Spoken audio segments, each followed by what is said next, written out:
तब्दील कर दिया सिर्फ हथेनी और हथौड़ा के बल पर। किन लोगों ने आरोप लगाया है, किन लोगों ने जांच कराई है, ये सब सरकार के बात को सुनकर उनके जेन्युइन मांगों पर विचार करे।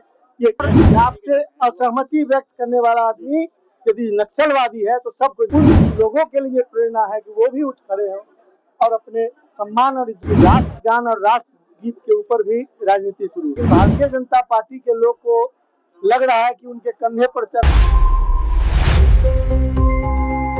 नमस्कार, मैं अमित और आप देख रहे हैं न्यूज़। हमारे साथ राजद विधायक आलोक मेहता और आज पुण्यतिथि है the mountain man Dashrath Manjhi की। इन चीजों को लेकर आप पहुंचे हुए सर, क्या कुछ कहिएगा किस पर? दशरथ मांझी की पुण्यतिथि है। दशरथ मांझी जी बिहार के गया जिला से आते थे और उनका पक्का इरादा एक सिंबॉलिक आइडियल है जो पूरी देश दुनिया में लोग जानते हैं कि उन्होंने 100 मीटर से भी ऊंचे पहाड़ को काटकर और रास्ता बनाया। 56 किलोमीटर की दूरी को 6 किलोमीटर के में तब्दील कर दिया सिर्फ हथेनी और हथौड़ा के बल पर। तो ये कमिटमेंट, ये जुनून जो है वो किसी भी कार्य में यदि आप आगे बढ़ते हैं तो ये प्रेरणा देता है। दूसरी बात है कि उनका पारिवारिक जीवन वो अपनी पत्नी से बहुत प्यार करते थे और उनकी पत्नी से उनका प्यार इस कार्य में मोटिवेटर था और उसने मोटिवेट किया।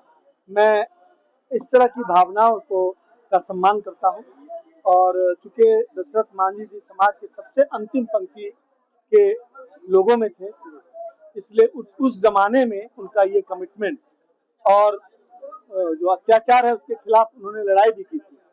ये तमाम चीजों का सम्मान करते हैं और सलाम करते हैं। लेकिन आज भी देखा जा रहा है कि इस जमाने में भी समाज में डिस्पैरिटी और असमानता, व्यवहार, समाज के छूटे हुए लोगों के साथ अच्छा व्यवहार नहीं हो रहा है। उन लोगों के लिए प्रेरणा है कि वो भी उठ खड़े हों और अपने सम्मान और इज्जत की लड़ाई को फिर से लड़ने का काम। सर, देश में कई सारे मुद्दे चल रहे हैं, राज्य में कई सारे मुद्दे चल रहे हैं। ऐसे में ये ऑल पीएचडी होल्डर के छात्र लगातार 22-23 दिन से अनशन पर बैठे हुए हैं। ऐसे में इन चीजों को लेकर क्या कुछ कहिएगा? ये बहुत ही खेदजनक बात है कि सरकार को फुर्सत नहीं है कि बिहार के क्रीम जो पीएचडी होल्डर्स हैं उनकी बात को सुनकर उनके जेन्युइन मांगों पर विचार करे। ये खेदजनक बात है और उनको एक सड़े हुए जगह पर, चारों तरफ नाला से भरा हुआ जगह धरना के लिए चुना गया है सरकार के द्वारा। मैं उसकी तीखी भर्त्सना करता हूँ कि एंटी डेमोक्रेटिक है। प्रजातंत्र में विरोध का अधिकार, प्रदर्शन का अधिकार जनता को है और सम्मान के साथ सरकार को पेश आना चाहिए ताकि प्रजातांत्रिक मूल्यों की रक्षा हो सके। इस तरह बंदी को लेकर क्या किया गया, क्योंकि एक एनसीआर की रिपोर्ट आती है और 10 साल के सारे काले पुर्जे सामने आ जाते हैं। मैंने रिपोर्ट नहीं पढ़ा है, पढ़ने के बाद उस पर कोई टिप्पणी करूंगा। सर, बहुत दिन हो चुके हैं रिपोर्ट आए हुए। रिपोर्ट देखता हूँ।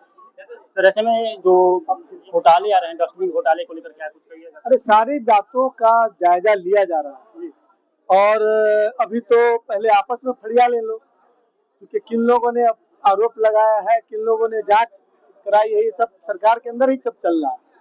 तो हम लोग का मतलब है कि टैक्स पेयर्स मनी का कहीं भी कोई गड़बड़ी उसके साथ हुआ है तो उस पर हम लोग सवाल उठाएंगे और उसके लिए लड़ाई करेंगे। लास्ट सवाल सर, झारखंड में भी प्रोटेस्ट चल रहा है, वहाँ पर भी करीब 22-23 दिन से छात्र ये आमरण अनशन पर बैठे हैं, भूख हड़ताल पर बैठे हैं। वहाँ पर देखा जाए तो मेजोरिटी सरकार है, उन चीजों को लेकर क्या कहिएगा? वहाँ तो सरकार वार्ता करने के लिए तैयार है ना और वार्ता करने के लिए आगे बढ़ी, लेकिन भारतीय जनता पार्टी के लोग को लग रहा है कि उनके कंधे पर चढ़ के राजनीति, अपना मरी हुई राजनीति को जिंदा कर ले।